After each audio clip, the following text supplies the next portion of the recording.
It's all too easy to imagine that celebrities live a life of constant fame and money. While it is true that many celebrities are paid exorbitant amounts of money for their work, be it acting, business, or singing, not every celebrity is paid nearly as much as you think. Some celebrities can be paid large sums of money for releasing an album or a movie, but it's all too easy for a celebrity to become used to the glitz and glamour of fame. They'll buy expensive cars, beach houses, and all sorts of ridiculous luxuries that only the richest of the rich can afford. This lifestyle can be fun for a while, but if that celebrity's career ever hits a rough patch, they're in trouble. Too many celebrities have gotten so used to expensive living that even when the money starts to run out, their dangerous spending habits only make their financial situation worse. Even as celebrities become progressively poorer, they can't seem to give up their frivolous lifestyles. In today's video, we're going to look at 25 different celebrities who used to be filthy rich, but eventually ended up broke. Make sure you stick around because we're also going to reveal the shocking reason why music legend Michael Jackson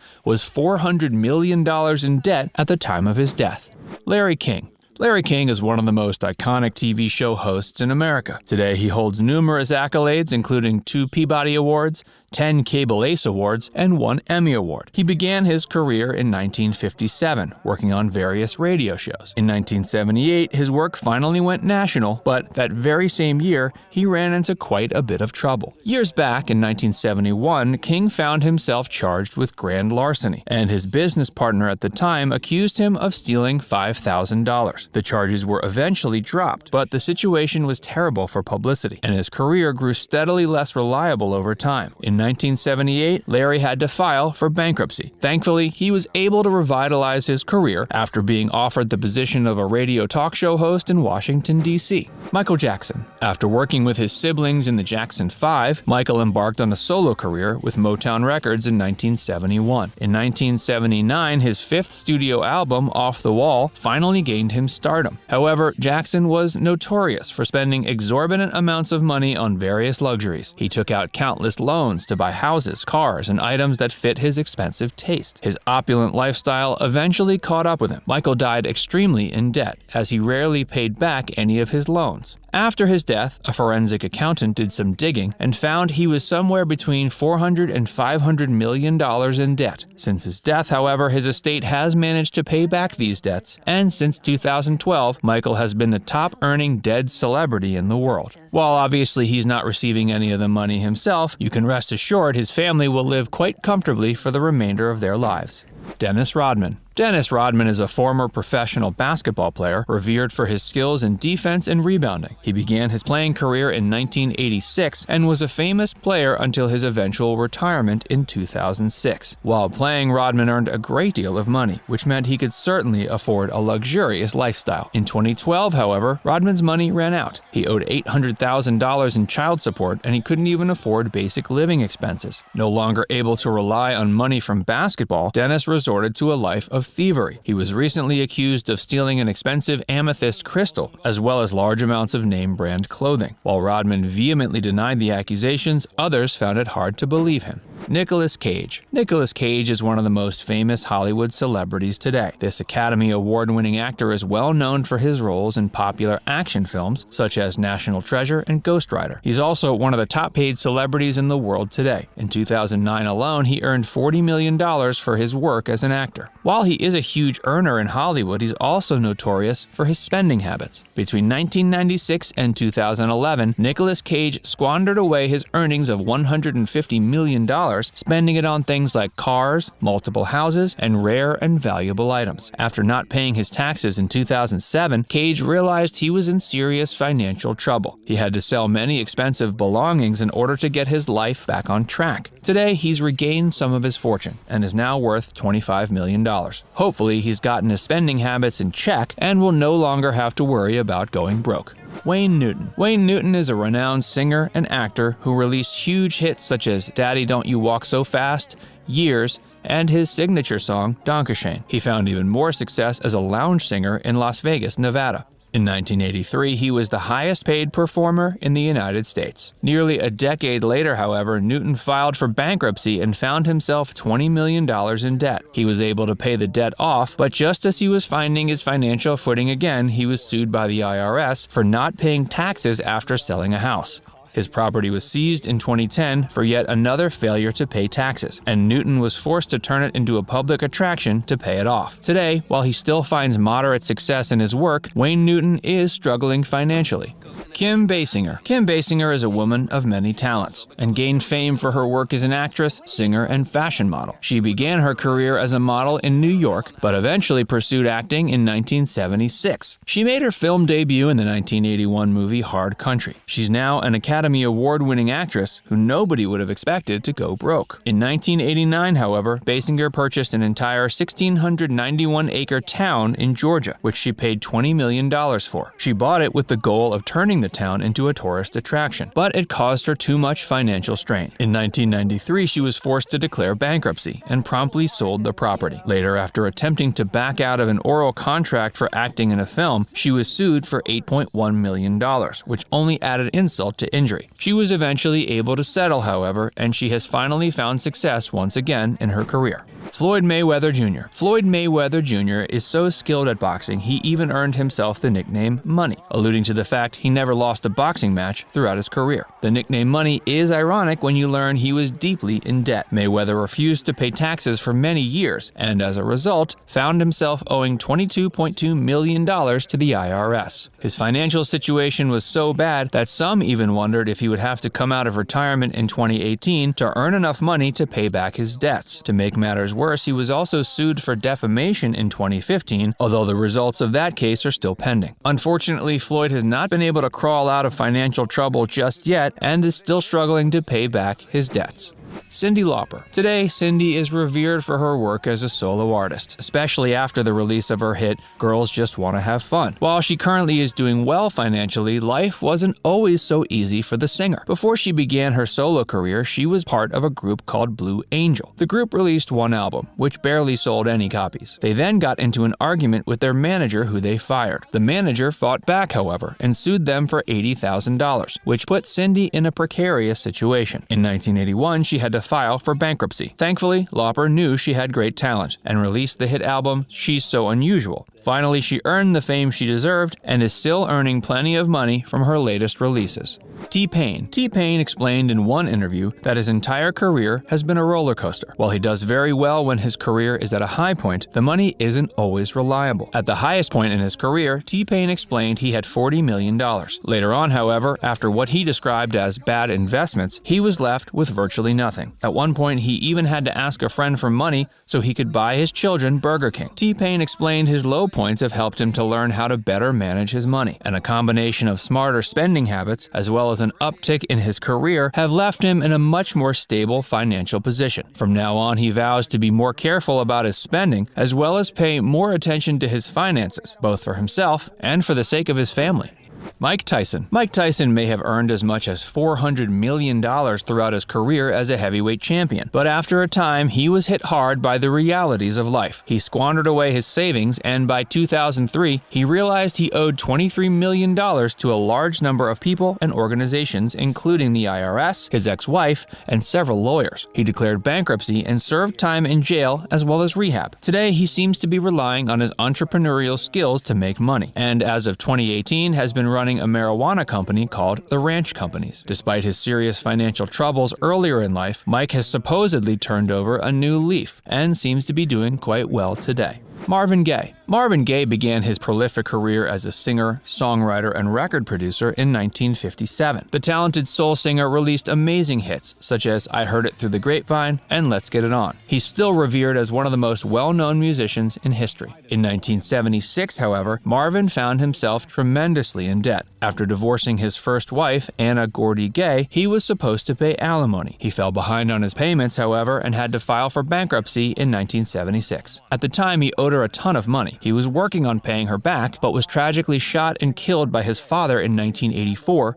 when he was just 44 years old. He still owed his ex-wife a little less than $300,000 at the time of his death. 50 Cent. Famous rapper 50 Cent became popular in the 90s, but mostly relied on his business empire to pay the bills. In 2015, however, it was revealed that 50 owed $32.5 million to countless lawsuits as well as child support, which he'd been refusing to pay. Just a year later, after scrambling to pay people back, he filed for bankruptcy. Some reports came out in 2018 announcing that 50 Cent's investments in Bitcoin made him a millionaire. However, 50 Cent denied these claims, saying he never owned Bitcoins. His albums seemed to be more successful over the time, however, so we're hopeful his financial situation has improved. Gary Coleman. Gary Coleman was a beloved child actor who earned a great deal of money for his role in the 1980s sitcom Different Strokes. However, both his parents and business advisor took complete control of his earnings, and their mismanagement of his money left him in a precarious situation. In 1999, an adult Coleman had to file for bankruptcy and was left bitter towards the people who had mismanaged his earnings. While Coleman's career was greatly hurt by this, it's terribly sad that Gary Coleman's entire life was affected by the poor management of his earnings, especially because it wasn't his fault. Of course, Gary Coleman's parents and business advisor certainly weren't the first people to handle money poorly. Stick around until the end of this video, because we're going to reveal how Bert Reynolds' expensive lifestyle forced him to declare bankruptcy. And if you're enjoying this video so far, please take a moment to like it, and don't forget to subscribe to Facts First for more.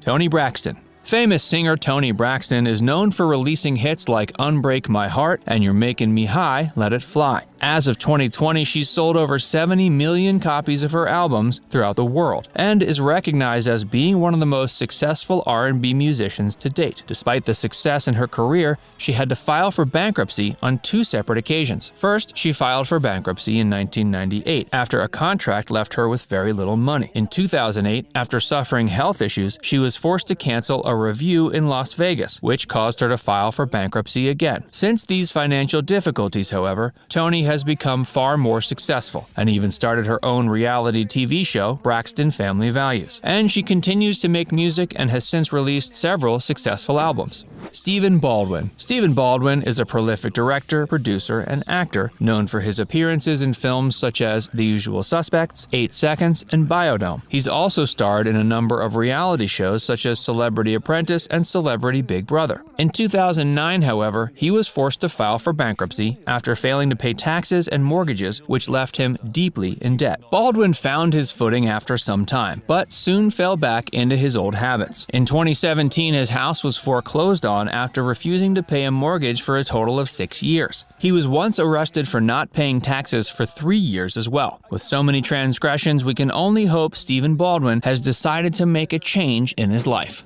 Willie Nelson. Willie Nelson is an iconic country singer who has released hits like On the Road Again, Poncho and Lefty, and To All the Girls I've Loved Before. He's also well known for his activism, particularly with regard to the legalization of marijuana. But Willie Nelson is also notorious for his many money problems. After avoiding taxes for several years, Nelson owed the IRS $16.7 million.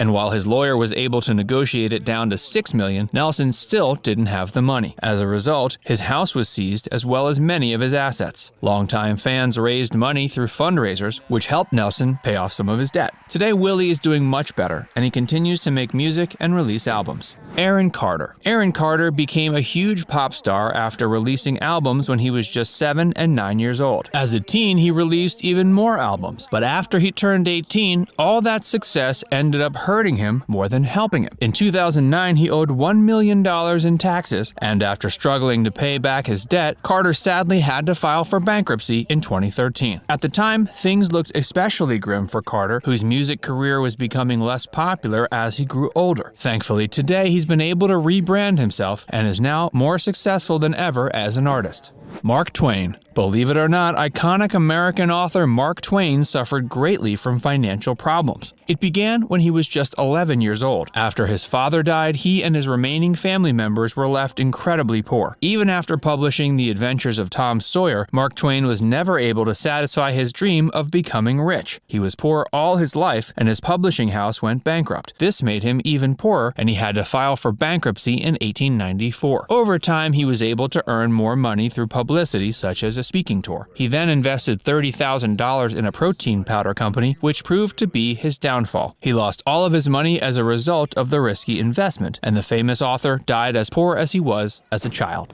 Meatloaf starred in the cult classic film Rocky Horror Picture Show in 1975. This was a promising boost to his career, and he soon gained even more success after releasing the hit album Bat Out of Hell. The following decade, however, Meatloaf found himself slammed with lawsuit after lawsuit, and soon he owed $80 million. Worse even, while everyone assumed he was rich, he was actually quite poor at the time, because CBS did not pay him royalties until 1997. As a result, Meatloaf had no choice but to declare bankruptcy. Thankfully, in the 90s, he was able to get back on his feet after releasing the hit song, "I'd Do Anything for Love, But I Won't Do That." President Ulysses S. Grant. Surprisingly enough, former President Ulysses S. Grant, who was also a general in the Civil War, ended his life very poor. He became a partner in a financial firm with a man named Ferdinand Ward. Ward, however, embezzled money from investors before promptly leaving the firm. This left Grant bankrupt in 1884. Even after receiving a military pension, he was swamped with hospital bills because he suffered from throat cancer. He attempted to make some more money by hiring Mark Twain to write his memoirs, but Grant's condition grew steadily worse. After smoking over 20 cigars a day, Grant's throat cancer had left him debilitated. He tragically died from the illness before he even saw a penny from the memoirs that Twain wrote. Teresa Giudice. Teresa Giudice is known for starring in the reality show Real Housewives of New Jersey. In 2009, however, she and her husband Joe filed for bankruptcy, asserting they owed $10 million. However, creditors discovered they were secretly hiding money, and they were charged with fraud along with conspiracy to commit wire and bank fraud. It wasn't until 2016 that the couple was able to settle the case, but even today, they're still paying back taxes they owe to the IRS. MC Hammer. MC Hammer is famous for his iconic hit, "You Can't Touch This." From that hit alone, he earned $30 million. He immediately spent all that money on a mansion, as well as a staff of 200 people. Furthermore, he purchased a horse stable with 19 racehorses. Altogether, the expenses totaled over $30 million. Even after all this, MC Hammer continued to spend money, and in 1996, he had to declare bankruptcy after claiming to be $13 million in debt. He seems to be doing better financially these days, and as of 2019, he's still touring. Hopefully, the musician has learned his lesson and won't be making any unwise financial decisions in the future. Isaac Hayes. Isaac Hayes was an influential artist and was inducted into the Rock and Roll Hall of Fame. He also worked as an actor and producer, but is best known for the release of his amazing soul albums such as Black Moses and Hot Buttered Soul. In 1976, however, he filed for bankruptcy after announcing he owed $6 million to the IRS. He claimed that while overspending on his part did contribute to some of his poor financial situation, part of it was also due to mismanagement on behalf of his record label. Later on in life, however, he found success after owning 2 restaurants and publishing a cookbook. David Cassidy. David Cassidy was a star in the musical sitcom The Partridge Family and also earned success as a singer, songwriter, and guitarist. During the peak of his career, he sold over 25 million records. However, several DUIs and numerous health issues contributed to his loss of money. In 2015, he filed for bankruptcy. The previous year, he had filed for divorce from his wife, Sue Sheffrin, and in order to finance the divorce, he had to spend a lot of money. He was left financially destitute, and in 2017, a year after his divorce from Sue Sheffrin was finalized, he died. The year after that, however, it was revealed through a voice recording that Cassidy lied about suffering from dementia and that the health problems he faced earlier in life were mainly due to alcoholism.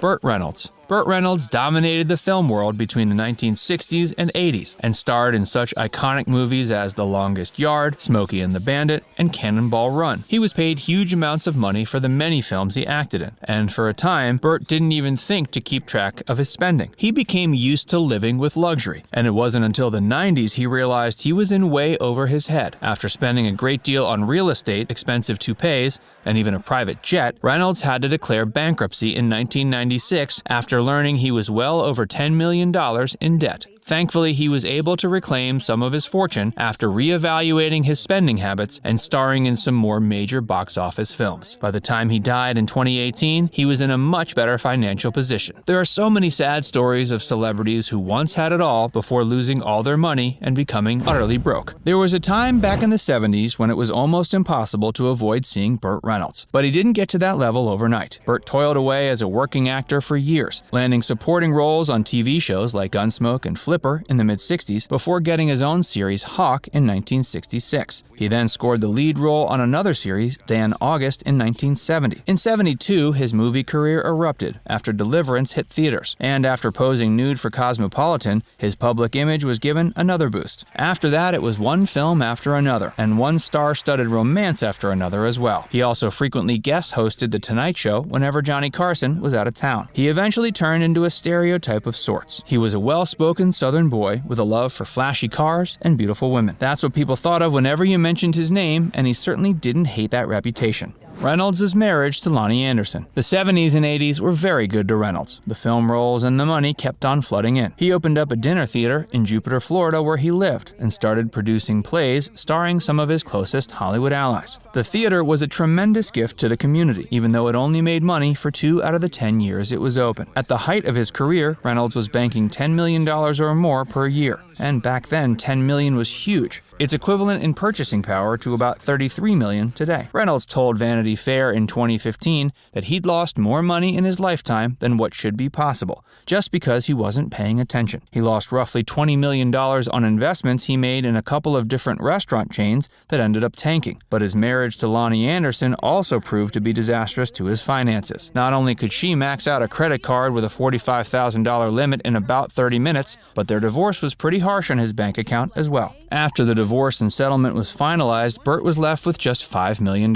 He must have been kicking himself for signing a prenup. He had to sell most of his real estate, his theater, and he even auctioned off a bunch of his personal items and memorabilia to stay afloat. The waterfront home he once owned was purchased by a friend when his assets were being liquidated. Fortunately, that friend let him continue to live there while paying very little in rent until he got back on his feet. Hey, if you're enjoying this video so far, make sure you give it a like and subscribe to Factsverse if you haven't already. And stick around to see what Bert Reynolds said his biggest regret was in life. Reynolds never expected to be an actor. While Reynolds was in college at FSU, he played football and had aspirations of becoming a police officer. But after performing Shakespeare for his English class, he discovered he had a penchant for acting. So he started performing as a theater actor. And then in the late 50s, he landed some of his first TV roles. He appeared in his first film role in the low-budget 1965 film Operation CIA. His first major role came 7 years later in Deliverance. Throughout his life, Reynolds' romantic life was always intimately connected to his acting career. He married his first wife, actor Judy Carn, in 1963, but they divorced 2 years later. He also dated singers Dinah Shore and Tammy Wynette, but his relationship with actress Sally Field, with whom he starred in multiple films, is particularly noteworthy. But even though they had a good relationship with one another, Reynolds never married her. Instead, he tied the knot with another one of his co-stars, Lonnie Anderson. Who were Lonnie Anderson and Sally Field? Both Anderson and Field were relatively prestigious actors. Just like Reynolds, Field got her start acting on TV in the early 60s, while Anderson didn't find success until the 70s. Field and Reynolds met and started dating in 1976. They starred in 4 films together, including both Smokey and the Bandit and its sequel, as well as The End and Hooper. They called things off in 1980, but kept an on-again, off-again relationship going until 1982. Anderson and Reynolds met in 1983 while on set of the film Stroker Ace. They didn't officially start a relationship until 1988. They briefly dated and got married later that year. Their relationship was difficult at best, and Reynolds was rumored to be quite abusive. Reynolds eventually ended the marriage as well after he cheated on her with a cocktail waitress. The details of the divorce ended up getting quite messy. Bert was left with strong regrets. Reynolds has stated on multiple occasions that one of his biggest regrets was not marrying Sally Field when he had the chance. Towards the end of his life, he was quoted as saying Field was the love of his life. Breaking things off with her like he did continued to weigh heavily on his heart for decades after they parted ways. He told People magazine a couple years before he died he missed her terribly. Even years after their relationship ended, it was still difficult for him to come to terms with. Field went on to marry a man named Alan Griezmann. They ended up having a child together before divorcing in 1994, which was the same year Reynolds and Anderson ended their marriage. From the biggest star in Hollywood to practically destitute. For that golden period of his career in the 70s and 80s, Reynolds was, without question, one of the biggest stars in showbiz. It was almost as if everything he touched turned to gold, and for 5 years in a row, films he starred in were #1 at the box office. That's something no other star has ever been able to accomplish since. While he was on top of the world for a while, it wouldn't be long until things started going downhill. It's got to be quite the shock going from one of the biggest movie stars in the world to not being able to find halfway decent supporting roles. During the peak of his career, Reynolds spent money faster than he was making it. And sure, even if he started to run a bit low on funds, he was used to just signing another contract, starring in another film, and suddenly his bank account was replenished. But once he became less of an in-demand actor, it wasn't quite as easy to keep his lavish, freewheeling lifestyle going. At one point, he jet-setted around on his private jet. He even bought himself a helicopter to take him to his jet. And there was a lot of money he invested in his properties. He owned several mansions, a ranch, and quite a bit of land. For the most part, properties can be indeed a legitimately good way to invest. But when Reynolds ran out of cash, he had to liquidate most of those assets to avoid going bankrupt. One by one, Reynolds was forced to sell off all of his fancy, nice things.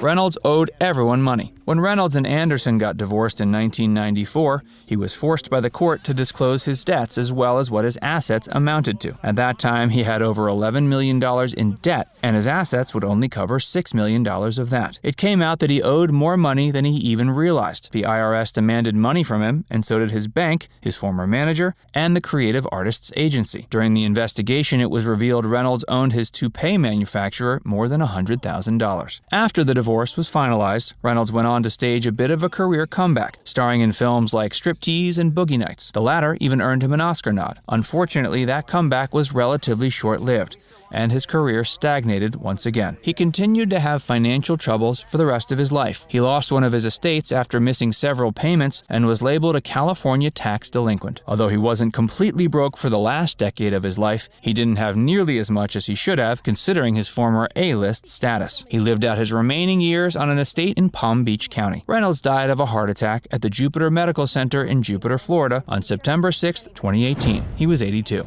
Marvin Gaye. This singer-songwriter definitely knew how to write chart-topping hit singles, and his album What's Going On routinely shows up in the top positions of lists of the best albums in musical history. Even though he was a gifted musical artist who developed a devoted following, managing his personal finances wasn't a strong suit. The bulk of his royalties went towards his 2 failed marriages, and Gaye found himself haunted by his tax troubles, which at one point sent him into exile in Europe. In order for Marvin to pay the $600,000 he owed his wife in alimony, he had to sign away the rights to his album, Here, My Dear. Troubles followed him seemingly wherever he went, and to cope, he turned to drugs and alcohol. These vices likewise didn't do much to help his financial situation. On April 1, 1984, Gaye got involved in a fight between his parents where things took a violent turn when his father, Marvin Gaye Sr., shot him twice in the chest. The first shot, which pierced his heart, proved fatal, and he was pronounced dead just minutes later. Marvin was penniless with a mountain of debt and died just one day before his 45th birthday. Hey, if you're enjoying this video so far, be sure to give it a like and subscribe to Facts First if you haven't already. And stick around for more celebrities who died broke. Judy Garland. Everyone knows growing up a former child star is rough business. The beloved actress who starred in The Wizard of Oz fell into alcoholism and drug abuse in her later years. Ultimately, she died of an intentional drug overdose at 47. When she passed away, she was millions of dollars in debt. She was so broke that Frank Sinatra even had to cover the bill for her funeral expenses. While Garland was one of the biggest stars of her day, financial mismanagement and embezzlement depleted her bank accounts. By the late 40s, any money she had was already gone, and she owed the IRS hundreds of thousands of dollars in back taxes. This led her to be on the brink of homelessness, forcing her to sing at bars for reportedly $100 a day to make ends meet. Before she finally succeeded in killing herself, she had previously made several suicide attempts. Veronica Lake. After finding initial success in Hollywood, Lake's fortune was squandered by mental illness and several failed marriages. Even though she was significantly compensated for her iconic role in Sullivan's Travels and made a great bit more as a pinup girl, that stream of success eventually ran dry. Lake depleted her cash pile while blowing money on frivolous things and alcohol. When she died at 50 years old, she lived in poverty. Gary Coleman.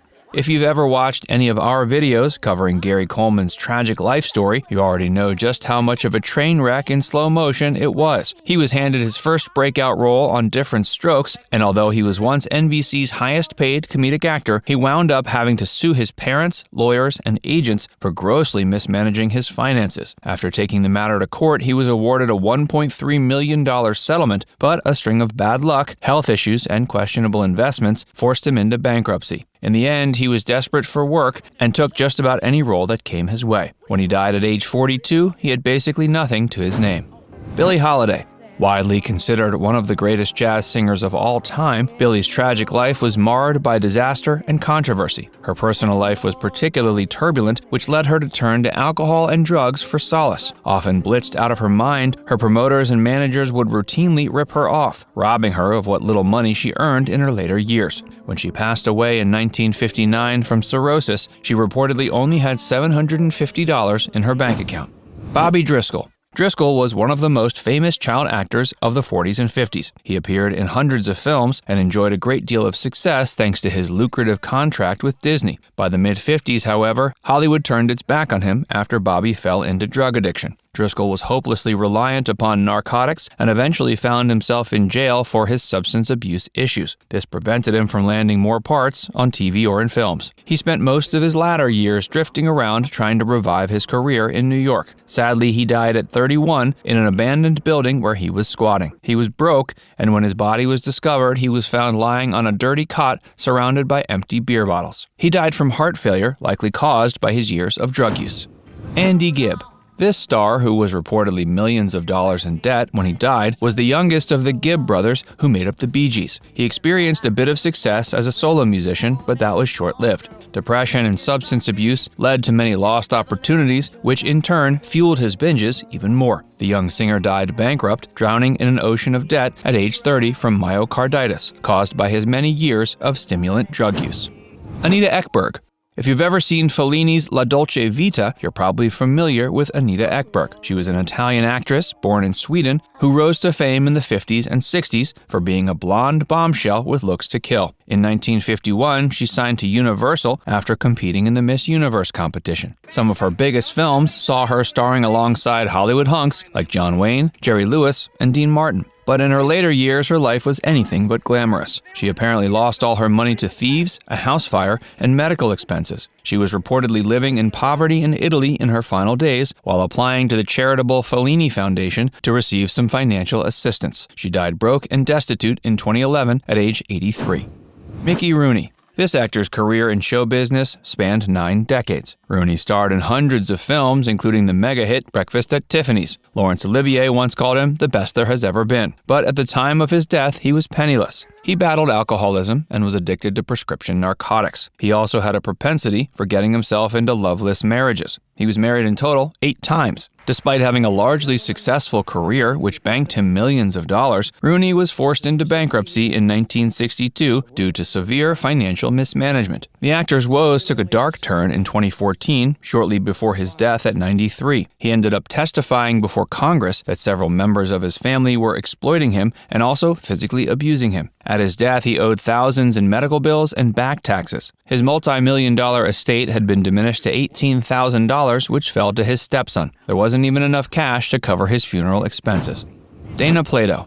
Dana Plato played Kimberly Drummond on Different Strokes, and for a while it looked as if her career would only continue to expand. But Plato struggled with drug and alcohol dependency at an extremely young age and had already OD'd by the time she was 14. After leaving Different Strokes, her mother passed away and she parted ways with her longtime lover. She signed over power of attorney to a sketchy accountant who ended up stealing most of her money. The accountant skipped town and was never heard from again. Plato claims he stole $11 million of other wealthy people's money as well. After losing it all, Plato was forced to work menial jobs and even robbed a video store with a BB gun. When her other options dried up, Plato appeared in adult videos to make ends meet before overdosing and dying in her Winnebago RV in 1999 at age 34. Born in Detroit, Michigan, Edward Leo Peter McMahon Jr. was the son of Edward McMahon Sr., a fundraiser and entertainer, and Eleanor Russell McMahon. During his childhood, he lived in Lowell, Massachusetts, and often visited his paternal aunt, Mary Brennan, at her house on Chelmsford Street. He spent 3 years working as a carnival barker in Mexico, Maine, and also worked as a bingo caller at age 15 in Maine. To pay for college, he sold vegetable slicers on the Atlantic City Boardwalk. His first job in broadcasting was at WLLH-AM in Lowell, which led to his TV career launch at WCAU-TV in Philadelphia. He wanted to be a Marine Corps fighter pilot, but before the U.S. entered World War II, the Army and Navy mandated that pilot applicants complete at least 2 years of college, so he went to Boston College from 1940 to 41. The college requirement was so important that it stayed even after the attack on Pearl Harbor. After fulfilling that requirement, he embarked on his primary flight training in Dallas, followed by fighter training in Pensacola. He earned his carrier landing qualifications and his naval aviator designation. He served as a Marine Corps flight instructor in F-4U Corsair fighters before being assigned to the Pacific Fleet in 1945. But his orders were revoked after the atomic bomb attacks on Hiroshima and Nagasaki, leading to Japan's unconditional surrender. After the war, he took advantage of the GI Bill and attended Catholic University in Washington, D.C. He graduated in 1949, majoring in speech and drama. As a tribute to his contributions towards the National Guard and Reserves, he received an honorary commission as a brigadier general in 1982. Marriages. Ed McMahon's love life was as varied as his career, filled with whirlwind romance and heartache. He exchanged vows with Alice Farrell July 5, 1945, while serving as a flight instructor in the Marines. Their union brought 4 children into the world, but their love story came to an end, and they separated in 1972, with the divorce finalized in 1974. But he found love again and married Victoria Valentine on March 6, 1976. Together, they adopted a daughter, Catherine Mary, in 1985. But destiny had other plans for them, and the couple divorced in 1989.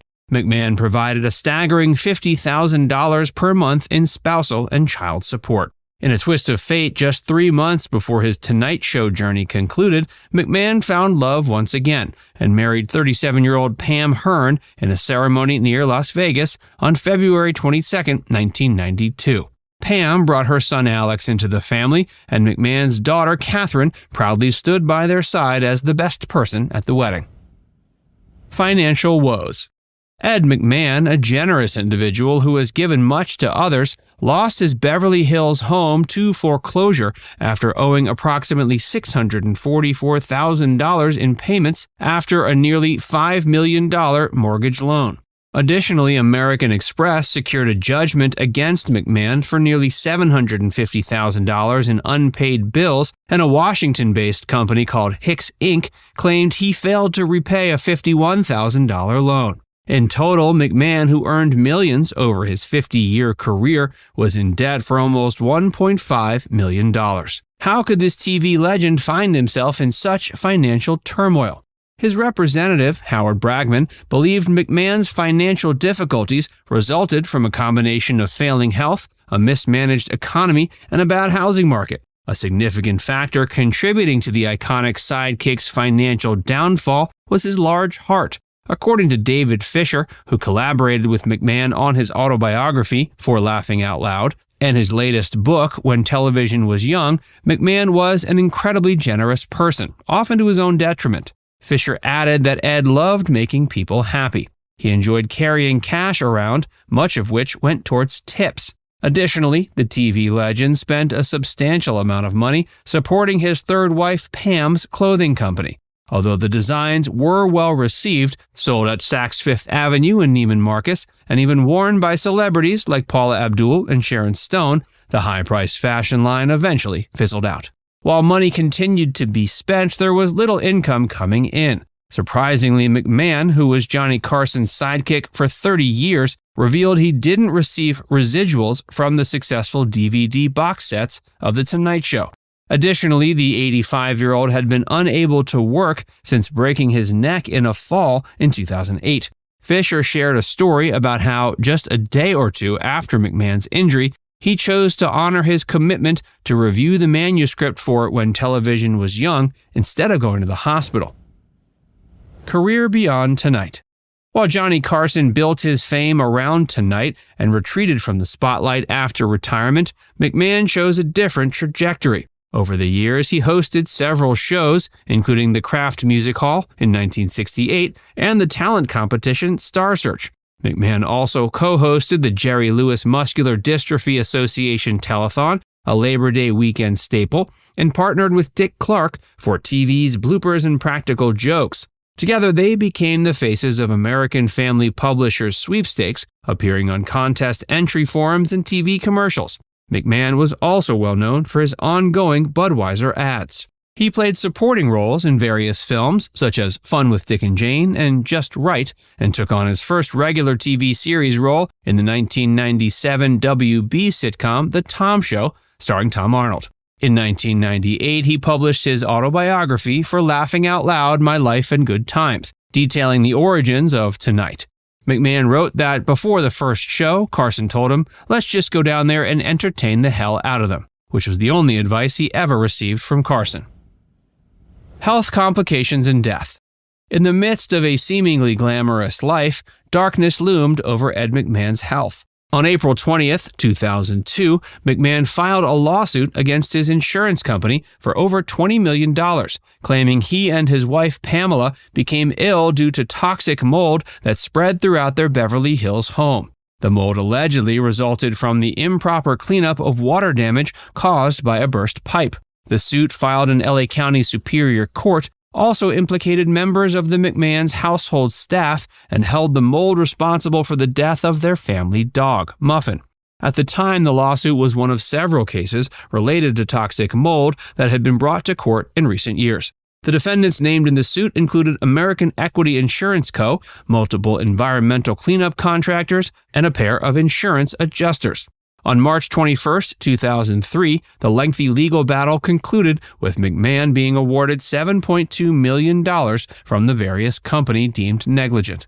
In March 2007, he suffered injuries from a fall, and in 2008 it was revealed he was recovering from a broken neck and 2 subsequent surgeries. He later filed a lawsuit against Cedars-Sinai Medical Center and 2 doctors, alleging fraud, battery, elder abuse, and emotional distress. On February 27, 2009, news surfaced that McMahon had been hospitalized in an undisclosed LA facility, later identified as Ronald Reagan UCLA Medical Center, for nearly a month. He was listed in serious condition and admitted to the intensive care unit. On June 23, 2009, he was declared dead at the UCLA Medical Center. His nurse, Julie Coney, RN, mentioned he passed away peacefully. Although no official cause of death was provided, McMahon's publicist attributed his passing to the numerous health issues he had experienced during his final months. Corey Haim. Corey Haim was a Canadian actor who found fame as a teenager in films like License to Drive, Dream a Little Dream, and The Lost Boys. He and fellow actor Corey Feldman worked wonderfully together, and the iconic duo became household names in the 80s, when they appeared in 7 films together and even had their own reality show called The Two Coreys. Sadly, however, Corey Haim fell into a life of drugs and squandered away his money until he died of pneumonia on March 10, 2010. He was so poor, his family couldn't even afford to pay for his funeral, and they had to ask for fans to donate. Ava Gardner. Ava Gardner was one of the most influential actors of her time. Her career was incredibly successful from the 40s to the 70s. She was most famous for her acting in the film Mogambo, but she was also well known for her lavish lifestyle and famous friends and lovers, including Frank Sinatra, Mickey Rooney, and Ernest Hemingway. Towards the end of her life, however, her roles dried up, and so did her money. While no one knows exactly how all of her fortune disappeared, it was clear she relied on her ex-husband Frank Sinatra's financial support to get her through the final years of her life. Mickey Rooney. Mickey Rooney is a film legend best known for his roles in the movies Black Stallion and Breakfast at Tiffany's. However, his family mismanaged most of his finances, forcing him to sell his assets. He died at age 93, nearly penniless. Bobby Driscoll. Bobby Driscoll was a huge Disney star in the 40s and 50s. He was the voice actor behind the beloved character Peter Pan, and also starred in Treasure Island. He became addicted to drugs at the tender age of 17, which ultimately tanked his career. He lost all his money and died in 1968 from excessive drug use. Bela Lugosi. Bela Lugosi became a legend for his work in horror films, most notably in the film Dracula in 1931. He grew frustrated with being typecast, however, and tried to break out into different roles, which didn't end well. His career suffered and he grew dependent on drugs. He died very poor, but is remembered today as a horror film legend. Gary Coleman. Gary Coleman was a beloved actor in the 70s and 80s, best known for his roles in Jimmy the Kid with the Broken Halo, and Different Strokes. He suffered from numerous health problems, however, and his finances suffered as a result. He filed for bankruptcy in the 90s. In 2010, he sadly died from a fall that was likely caused by a seizure. Omar Sharif. Omar Sharif is well known for his work in films like Lawrence of Arabia and Dr. Zhivago. Towards the end of his career, however, his roles became less prominent and he retired bitterly. While he had plenty of money after his retirement, he was a notorious gambler. He squandered all of his money to the addiction and died terribly poor. Hedy Lamarr. In the 1930s and 40s, Hedy Lamarr was famous for her unparalleled beauty in the film industry. She ultimately left film in the 60s, however, and soon ran out of money entirely. In 1966, she was so poor she was caught shoplifting. In the 70s, she attempted to sue countless people in an attempt to regain some of her wealth. It didn't work, however, and she died with very little money. People were shocked to discover that such a huge star could end her life with no money. Make sure you stick around until the very end, though, because we're going to reveal how an even more iconic star, Judy Garland, died completely broke. And if you're enjoying this video so far, please take a minute to like it and subscribe to our channel for more. Ed Wood. Ed Wood was famously mocked for the terrible films he directed. He had a bizarre taste which ultimately ruined his career. He and his wife struggled to pay rent and became alcoholics out of depression. They enlisted the help of a friend who allowed them to move into his home. Sadly, however, just 3 days after the couple moved in, Ed Wood died of a heart attack. Frances Farmer. Frances Farmer was a huge star in the 30s and 40s. She started getting in trouble with the police, however, and rumors flew around of erratic and dangerous behavior. She was later diagnosed with paranoid schizophrenia and committed to a mental institution where she suffered horrible injustices. By the time she was finally released, she was unable to begin her career again. She died in 1970, completely broke. Roscoe Fatty Arbuckle. Roscoe Fatty Arbuckle was famous for being the highest-paid celebrity in the early days of Hollywood. In 1921, however, he was sent to court for raping fellow actress Virginia Rappe. While he was never charged, people all over the world were disgusted with his actions, and his career was over. While he was about to make a comeback through a contract with Warner Brothers, he died of a heart attack June 29, 1933, completely broke. Erin Moran.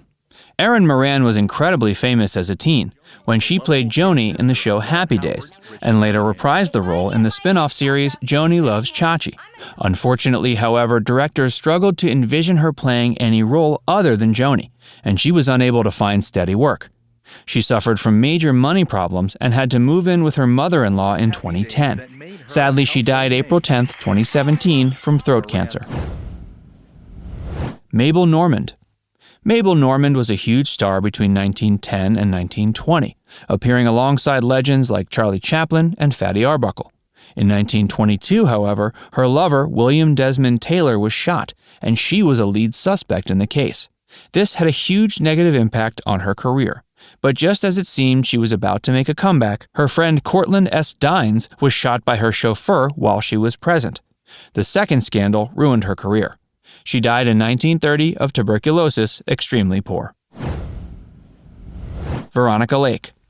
Veronica Lake was an icon in the 1940s, and she starred in many major films like The Glass Key and Sullivan's Travels. Her career began to slow down due to personal struggles with alcoholism. She tried to revitalize her career in the 60s, but to no avail. Her money began running out, and she died poor in 1973. Anita Ekberg. Anita Ekberg may not be one of the biggest movie stars of all time, but she was incredibly famous for her role in the Italian film La Dolce Vita. Sadly, she broke her hip in 2011, and her home was robbed while she was recovering in the hospital. Tragically, her house later caught on fire, and she ultimately died with nothing. Judy Garland. Judy Garland is a film legend known for her roles in The Wizard of Oz, A Star is Born, Judgment at Nuremberg, and countless others. However, she became dependent on drugs and alcohol at a young age, and she poorly managed her finances. By the end of her life, she was incredibly in debt and ultimately died of an overdose. Early life and career. Anna Nicole Smith's early life was marked by humble beginnings and a relentless pursuit of a dream that would eventually thrust her into the glitzy world of fashion and entertainment. Born Vicki Lynn Hogan on November 28, 1967 in Mexia, Texas, she navigated a challenging upbringing. Her parents divorced when she was young, leading to her mother's remarriage and a move to Houston where she went to high school. Struggling financially, Vicki dropped out of school at 14 and worked various jobs to support herself. Fate intervened when she met Billy Wayne Smith, whom she married at 17, giving birth to her son Daniel a year later. Despite the joys of motherhood, Vicki faced hardships as her marriage dissolved, leaving her a single mother at 20. Her life changed drastically when she landed a job as a dancer at a Houston strip club where she adopted the stage name Anna Nicole Smith. Fate smiled upon her when she caught the eye of octogenarian oil magnate J. Howard Marshall, whom she met while working at the club. Their connection grew, leading to a whirlwind romance and marriage in 1994, a year before Marshall's death. But Anna Nicole's pivotal moment arrived in 1992 when she became the face of Guess jeans. Her voluptuous figure, sultry looks, and effervescent personality made her a natural fit for the fashion world. Her appearance on the cover of Playboy magazine further propelled her into the limelight, captivating audiences worldwide and solidifying her status as a sex symbol of the 90s. Capitalizing on her newfound fame, Smith delved into acting, making cameo appearances in films like The Hudsucker Proxy and Naked Gun 33 1/3, The Final Insult. Her larger-than-life persona earned her a reality TV show, The Anna Nicole Show, which chronicled her life and antics, further solidifying her place in popular culture. Despite her rising star, Anna Nicole Smith faced a tumultuous personal life. Her marriage to Marshall sparked intense legal battles over his estate, catapulting her into prolonged legal disputes that continued even after his passing. Her life off-camera was fraught with struggles, including battles with substance abuse and the tragic loss of her son Daniel in 2006 due to an accidental drug overdose. Anna Nicole Smith's career was marked by both triumphs and tribulations. Her ability to garner attention with her captivating charm and larger-than-life persona cemented her as a cultural icon. But behind the glitz and glamour lay a woman grappling with personal demons, navigating the complexities of fame, fortune, and the relentless scrutiny of the public eye. Anna and J. Howard Marshall. Let's dig a bit deeper into Anna Nicole's most controversial relationship. Anna Nicole Smith's marriage to J. Howard Marshall, an oil tycoon nearly 6 decades her senior, remains one of the most contentious and scrutinized aspects of her life. Their relationship was a whirlwind union that drew both fascination and controversy, shrouded in allegations of ulterior motives and legal battles that continued long after Marshall's passing. Their paths crossed when Anna Nicole was working as a dancer at a Houston strip club that we mentioned earlier. The two struck up an unlikely connection, leading to a rapid courtship and eventual marriage in 1994. With a substantial age gap between them, their union was met with widespread skepticism and speculation about Anna Nicole's intentions. At the center of the controversy surrounding their marriage was the wealth of J. Howard Marshall. Anna Nicole's critics accused her of marrying him for financial gain, insinuating that she looked to secure a portion of his vast estate.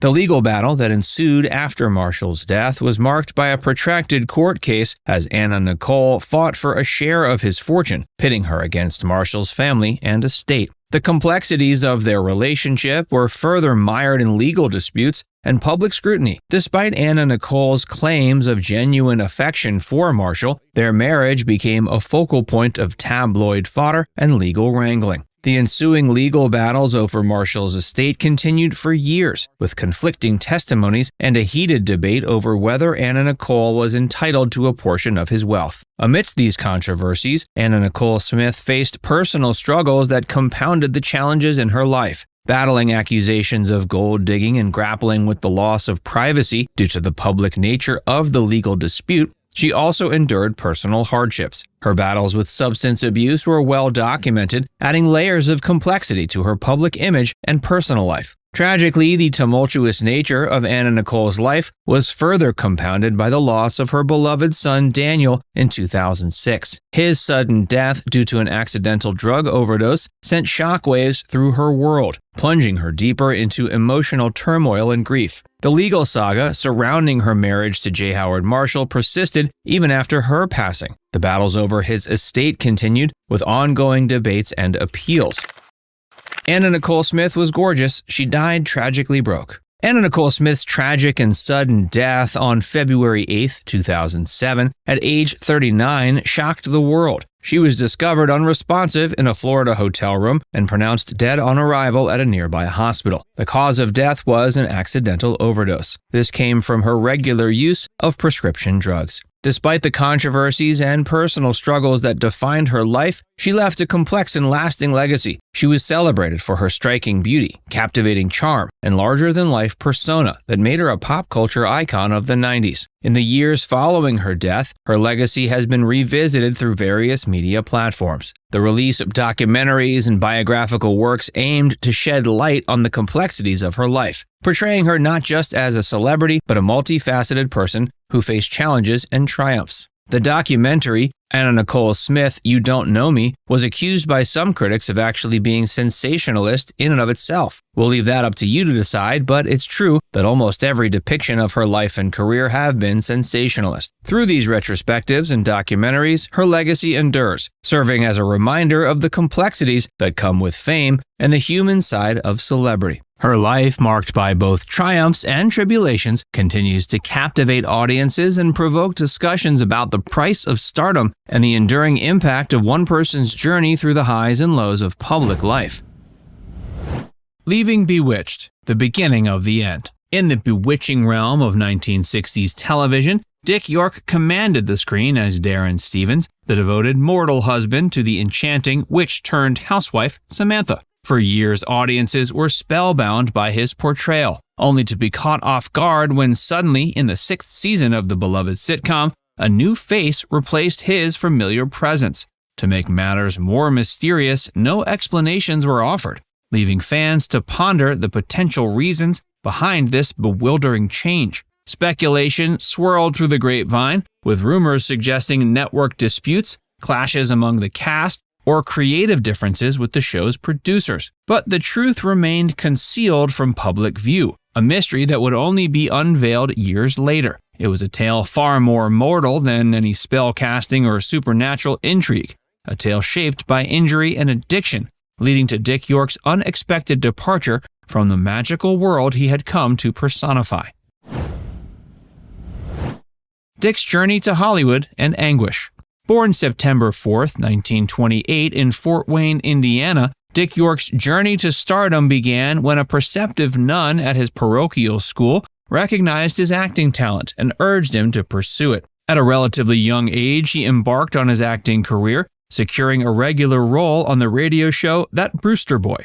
His trajectory soared, eventually bringing him to the vibrant streets of New York, where he graced the airwaves with his voice on radio soaps and found love in his childhood sweetheart, Joan Alt. York's rising star took him beyond the radio waves and onto the illustrious Broadway stage, sharing the limelight with Deborah Kerr in the unforgettable 1953 production Tea and Sympathy. Following that role, Hollywood beckoned, and soon he found himself in the company of cinematic legends like Gary Cooper and Rita Hayworth. In the 1959 Western drama, They Came to Cordura. It was during the filming of Cordura that fate dealt its first of many cruel blows, a severe back injury that forever altered the course of his life. Recalling that fateful day in an old archival interview we found, York recounted how an accidental moment on set tore the muscles in his back, initiating a cascade of pain, painkillers, addiction, and a descent into the shadows.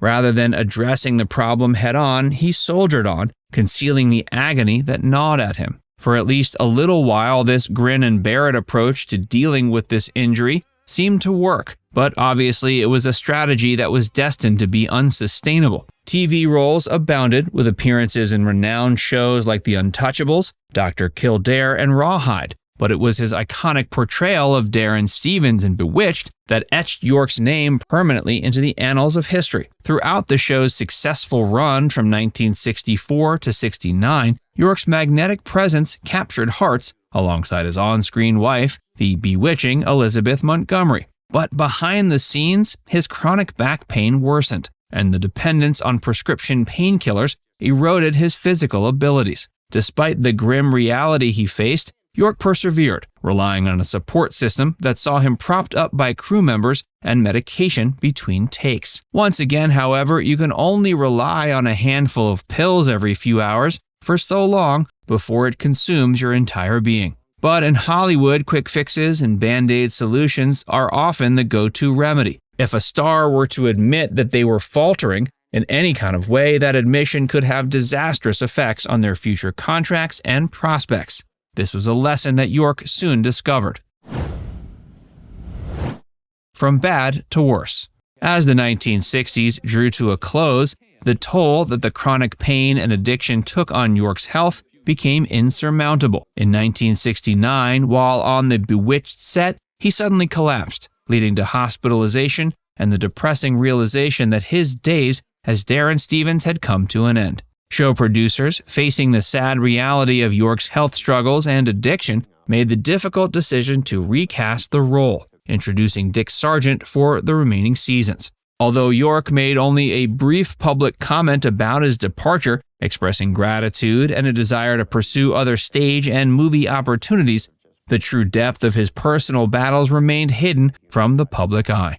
With his career fading and economic hardships looming, York and his family navigated a challenging decade as best they could, relying on welfare, unemployment checks, and odd jobs to make ends meet. Despite minor acting appearances in the early 80s, such as in Simon & Simon and Fantasy Island, the once lustrous spotlight dimmed, leaving him to face the harsh realities of financial struggles. By 1986, York had relocated with his family to Rockford, Michigan, where he battled not only the weight of economic hardship, but also the ravages of emphysema, a consequence of his 3-pack-a-day smoking habit. Oxygen canisters became a lifeline as he fought to breathe, his health further deteriorating as time wore on. A 1989 article in the LA Times, 3 years before his death, noted he was broke, bedridden, and slowly dying of emphysema, while living with his wife on a meager $650 a month Screen Actors Guild pension in a tiny red bungalow just outside of Grand Rapids, Michigan. After running his savings dry, York moved into the home, which once belonged to his in-laws, after being forced to leave his home. It's startling to think that a star as beloved and as iconic as York could have such a startling fall from grace. No one watching old reruns of Bewitched would suspect that the smiling man who brought them so many laughs and touching moments would one day end up being destitute and without a home of his own. But then again, if you've been a fan of our channel, you know about the litany of other stars who experienced dramatic falls leading to their once cushy lives going up in flames. At the end of the day, a Hollywood actor or actress is only treated like royalty by the industry so long as they're making them money. If a star stops becoming profitable, they tend to be kicked to the curb quicker than Bewitched Samantha could wiggle her nose. Even in the midst of personal hardship, Dick York's famously empathetic spirit fortunately remained undaunted. Despite losing all and experiencing the cruel, dark reality of the Hollywood scene, York wasn't about to let himself lose hope in humanity. In fact, he used his platform as best he could to help others right until the end. He used his experiences for good. During his final years, York tirelessly dedicated himself to raising awareness about homelessness, drawing from his own experiences growing up amidst the dire circumstances of the Great Depression, as well as his more recent experiences losing everything after Hollywood all but gave up on him. He channeled his remaining strength into outreach efforts, seeking to illuminate the plight of those left without a home, mirroring the journey he himself had unwittingly embarked upon. On February 20th, 1992, the curtains finally fell on the life of Dick York. At age 63, he departed this world, leaving behind a legacy that encompassed both the heights of television stardom and the depths of human struggle. His story serves as a poignant reminder that even those who have enchanted us on screen can face unforeseen adversities that leave them vulnerable and broken. Now it's time to hear from you. Did you know Dick York dealt with crippling chronic pain and addiction for the majority of his adult life? Let us know in the comments section below.